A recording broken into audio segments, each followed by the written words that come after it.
మరి అందరి పేర్లు చెప్పాలంటే సమయం కూడా తక్కువ ఉంది. నా తోటి సహచర న్యాయవాద మిత్రులు, ఉపాధ్యాయులు, విద్యార్థులు అండ్ ఎంఈఓ గారు, ఇన్ఛార్జ్ వసంత గారు, సిఐ గారు, మిత్రుల అమ్మ సారు తుమ్మతుర్తికి జడ్జికి వచ్చిన తర్వాత మొట్టమొదట మీ స్కూల్ని విజిట్ చేయడం జరుగుతాం. చాలా గొప్ప విషయం.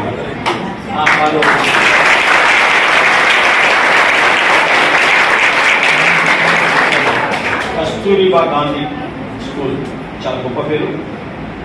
నేను ఎక్కువ విషయాలు ఎక్కువకుండా మామూలు చట్టాల గురించి మాట్లాడాను కాబట్టి నేను ఒక 2-3 విషయాలు విద్యా వికాసం గురించి జ్ఞాపకం చేస్తాను. ఒడి, బడి, గుడి. ఒడి అంటే అమ్మ ఒడి, బడి పాఠశాల, గుడి దేవాలయం. ఈ అమ్మ ఒడి మీకు ప్రేమను, ఆప్యాయతను, జ్ఞానాన్ని, క్రమశిక్షణ నేర్పి పాఠశాలకు పంపిస్తారు. పాఠశాల ఉపాధ్యాయులు ఏం చేస్తారు? మీకు మేధస్సును అందించి విద్యావంతులను తీర్చిదిద్ది ఈ దేశానికి, ఈ రాష్ట్రానికి, మీ కుటుంబానికి, మీ గ్రామానికి, మీ పాఠశాల పేరు వచ్చే విధంగా వాళ్ళు తీర్చిదిద్దుతారు. గుడి అంటే ప్రశాంతత కొరకు, దైవభక్తి కొరకు గుడికి పోతాం. నేనేమంటున్నానంటే మీ గుండెనే గుడిగా చేసి మీరే దేవతగా మారి మీకు మీరే పూజ చేసుకొని గొప్ప వాళ్ళగా తయారు కావడానికి ప్రయత్నం చేయండి అనే మాట మీకు ఒకసారి మీ శక్తిని, అమ్మను, ఒడిని, బడిని, గుడిని జ్ఞాపకం చేస్తాము. అంతేకాకుండా విద్యార్థి మిత్రులారా, మీరు చిన్నపిల్లలు, ఉపాధ్యాయులకు కూడా నేను ఒక మాట సూచన చేస్తా ఉన్నాను. థామస్ ఆల్వా ఎడిసన్ ఎవరురా? ఓకే. అయితే అతను పాఠశాలకు వచ్చినప్పుడు ఆ పాఠాలు బోధించే ఉపాధ్యాయులు ఈ అబ్బాయి చదువుకు పనికిరాడు, మొత్త అబ్బాయి, చెడు అబ్బాయి అని చెప్పి అతన్ని జేబులో చిట్టి రాసి పంపితే ఆ పిల్లోడు వాళ్ళ అమ్మ దగ్గర పోయి ఏడ్చి నేను బడికి పోతుందని చెప్పి మొరాయిస్తాడు. ఎందుకంటే టీచర్ అవమానించింది కాబట్టి. ఆ పిల్లోనికి వాళ్ళమ్మని ప్రోత్సహించి విద్యాభ్యాసాన్ని అందించి, ధైర్యాన్ని ఇచ్చి, ఆలోచన ఇచ్చి, మార్గాన్ని ఇచ్చి, ప్రేమను అందించి, ప్రోత్సహించి విద్యను బోధిస్తే పాఠశాలకు పనికిరాడు అన్న ఉపాధ్యాయుల మాటను చేరించి ప్రపంచ చీకటిని తొలగించి ప్రపంచానికే వెళ్తున్నందించిన గొప్ప సైంటిస్ట్ అయిన థామస్ ఆల్వా ఎడిసన్. అంటే ఉపాధ్యాయులు కూడా విద్యార్థుల హృదయంలోకి, మనసులోకి, మేధస్సులోకి వెళ్ళి వాళ్ళ హృదయాన్ని స్పృశించి మనసును తట్టి వాళ్ళ శక్తిని బయటకు తీసుకొచ్చే బాధ్యత ఉపాధ్యాయులు.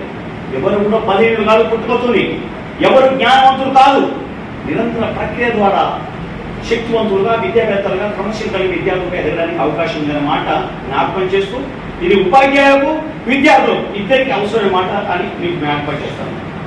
మనిషి తనకున్న శక్తిని సాధారణంగా ఎక్కువ శాతం జనం, మెజార్టీ 90% ఆఫ్ పీపుల్ 25% తన బలాన్ని, జ్ఞాన శక్తిని అండ్ నిపుణతను ఉపయోగిస్తారు.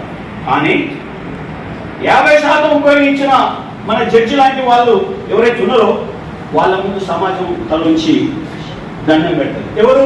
50% ఉపయోగించుకున్నారు. అతి తక్కువ ప్రయోజనమైన 100% శక్తిని, బలాన్ని ఉపయోగించిన వాడు ముందర ప్రపంచం తలక్రిందులుగా నిలబడడానికి సిద్ధమవుతున్న మాట మీకు జ్ఞాపకం చేస్తా ఉన్నా.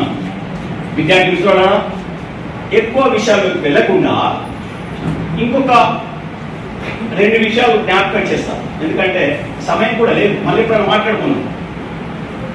కొన్ని సింహాలు ఏం చేస్తాయంటే హంటింగ్ బయలుదేరుతాయి. గొర్రెలు పట్టుకోవడానికి సింహాలన్నీ పరిగెత్తే ఒక నిండు శూలాల సింహం గొర్రెలు జంపు వేసి అనుకునే క్రమంలో బండ మీద పడి చనిపోతే ఆ పులిపిల్ల, తల్లి కడుపులో ఉన్న పులిపిల్ల బతుకుతుంది. ఆ పులిపిల్ల ఏం చేస్తుంది? గొర్రెలతోనే తిరగడం మొదలుపెట్టి గొర్రెలు గడ్డి తింటుంటే పులిపిల్ల కూడా గడ్డి తింటుంది. గొర్రెలు మే అంటుంది, ఇది కూడా మే అంటుంది.